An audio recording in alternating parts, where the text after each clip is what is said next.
Machilipatnam NH65 పక్కన కేవలం 13,000కే గజం.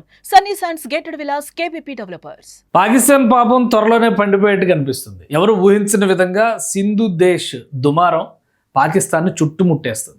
ఇప్పటివరకు బలూచిస్తాన్ స్వతంత్ర రాజ్యం అనేటువంటి నినాదం చాలా చోట్ల వివిధ దేశాల్లో దీనికి సంబంధించినటువంటి ప్రదర్శనలు కూడా మనం చూసాం. కానీ డిసెంబర్ 7వ తేదీ నుంచి మొదలైనటువంటి సింధు దేశ్ నినాద ప్రజలు చేస్తున్నటువంటి ఆందోళనలు పతాక స్థాయికి వెళ్తున్నాయి. ఏంటి అసలు ఈ సింధు దేశ్ వివాదం ఏంటి, డిసెంబర్ 7 నుంచి జరగడానికి కారణం ఏంటి, ఒకసారి విశ్లేషించేటువంటి ప్రయత్నం చేద్దాం. పాకిస్తాన్ గురించి మనకు తెలిసిందే. పాకిస్తాన్ వ్యవహార శైలి, పాకిస్తాన్ అనుసరిస్తున్నటువంటి విధానాలు సొంత దేశంలోని ప్రజల నుంచే తీవ్ర వ్యతిరేకతని చూపిస్తున్నటువంటి పరిస్థితి. ఇది డిసెంబర్ 7వ తేదీని సింధీ కల్చరల్ డే కింద ఆర్గనైజ్ చేస్తారు. ఒక 20 ఏళ్లుగా ఈ సంప్రదాయాన్ని, ఈ ఆనవాయితీని దాదాపుగా కొనసాగిస్తున్నారు. 17-18 ఏళ్ల నుంచి పక్కగా నిర్వహిస్తున్నారు. దానికి వివిధ కారణాలు ఉన్నాయి.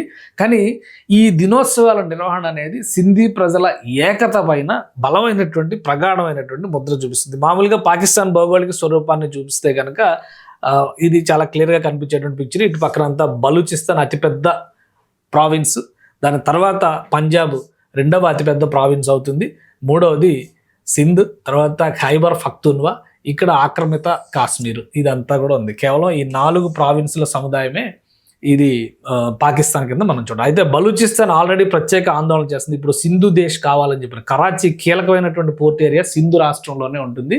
మొదటి నుంచి కూడా సింధు నాగరికతని, సంస్కృతిని హేళన చేస్తున్నారు, అగౌరవపరుస్తున్నారు అనేటువంటి ఉద్దేశంతోనే ఈ సింధు దేశ్ వివాదం మొదలైంది. 1952 నుంచి ఉంది.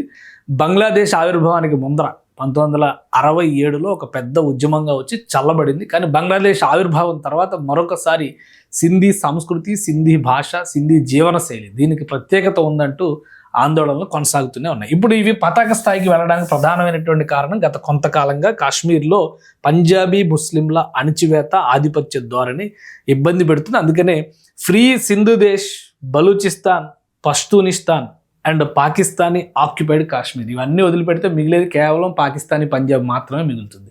సో ఇది ఒక బలమైనటువంటి ఆందోళనగా మారింది. 7వ తేదీన సింధీ కల్చరల్ డేలో భాగంగా చేసినటువంటి వివిధ కార్యక్రమాలపైన పాకిస్తాన్ ప్రభుత్వం బలమైనటువంటి అణిచివేత చర్యలకు దిగజారింది. దీనికి కొన్ని కనిపిస్తూ ఉంటాయి మనకి, కొన్ని దృశ్యాలు క్లియర్గా చూస్తే కనుక ఇవన్నీ ఆ రోజు సింధీ కల్చరల్ డే రోజు వివిధ ప్రాంతాల్లో సింధు రాష్ట్ర వ్యాప్తంగా, చివరికి కరాచీలో కూడా పెద్ద ఎత్తున ఇటువంటి సాంస్కృతిక కార్యక్రమాలు నిర్వహించారు. సింధీలు పెట్టుకునేటువంటి టోపీకి ఒక ప్రత్యేకత ఉంటుంది. వాళ్ళు ధరించేటువంటి వస్త్రానికి అజ్రక్ అని చెప్పని స్పెషల్గా ఒక ముద్రణతో చేసేటువంటి హస్తకళాకారుల శాలువా కింద దాన్ని పరిగణిస్తారు. ఆ డిజైన్లన్నింటినీ కూడా వీళ్ళు అగౌరవపరుస్తున్నారు. ఆ కల్చర్ని ప్రపంచవ్యాప్తంగా కనబడకుండా చేసేటువంటి ప్రయత్నం చేస్తున్నారు అనేటువంటి ఆందోళనలో వీరున్నారు.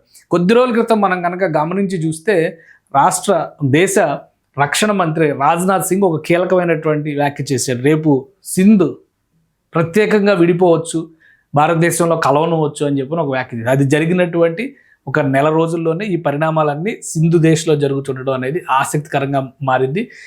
ఈ సాంస్కృతిక ప్రదర్శనల పైన కూడా అణిచివేత చర్యలకు దిగుతున్నారు. ఇవన్నీ కూడా సింధు దేశ్ జెండాలు. ఆ జెండాలను ప్రదర్శించేటువంటి ప్రయత్నం చేయడాన్ని కూడా వీళ్ళు హర్షించడం లేదు. ఇది సింధు దేశ్కి సంబంధించినటువంటి జెండా కింద చూస్తారు. దీన్ని సింధు దేశ్గా అభివర్ణిస్తూ వీళ్ళందరూ కూడా ఆందోళన చేస్తున్నారు. వీటన్నిటిని అణిచివేయడంతో కరాచీలో కూడా ఒక బలమైనటువంటి ఆందోళన మొదలైంది. ఆ ఆందోళనల ఫలితంగానే ఈరోజు ఇప్పుడు మనం చూస్తున్నటువంటి ఈ పరంపర, వీటికి ప్రతీఘాతంగా పాకిస్తాన్ ప్రభుత్వం పెద్ద ఎత్తున అరెస్టుల్ని అదుపులోకి తీసుకోవడానికి చేసింది.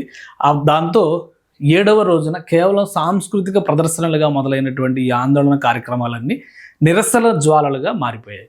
చివరికి కరాచీలో ఉన్నటువంటి పోలీసుల పైన, సాయుధ బలగాలపైన కూడా ఆందోళనకారులు దాడులు చేసేటువంటి పరిస్థితి ఏర్పడింది. ఇది పాకిస్తాన్ ప్రభుత్వ స్వయంకృత అపరాధం అనేటువంటి అభిప్రాయం ఉంది.